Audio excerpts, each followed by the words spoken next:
Australian politicians and companies have been targeted by a year-long sophisticated espionage campaign.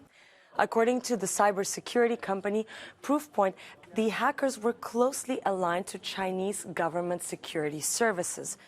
So what exactly did this cyber attack involve? Well, the targets received emails very similar to this one, directing them to fake news websites, like, for example, this one that looks a lot like the BBC, which then would infect their devices with a harmful code.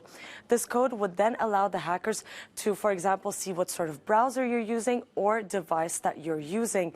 And then this information would be exploited for future cyber attacks.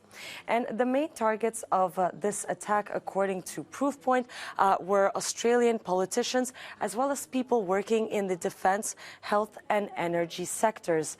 And for Sherrod DeGrippo, VP of Threat Research at Proofpoint, what was surprising about this attack was how far the hackers went to make it look realistic.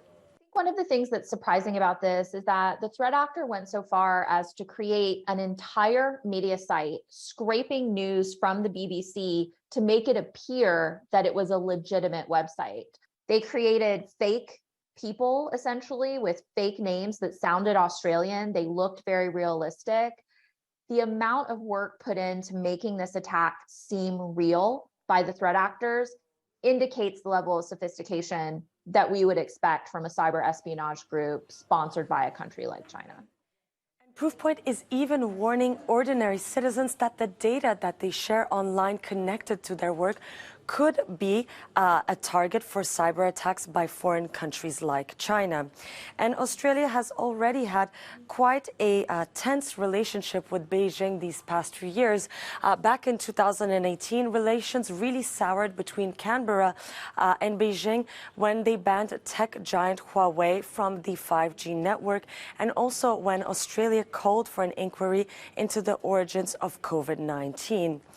And last week, the Director General of the Australian Signals Directorate, or the ASD, was asked whether Western countries should call out cyber attacks when they are also involved in online espionage. And this is what she answered. All's fair in love and war and espionage.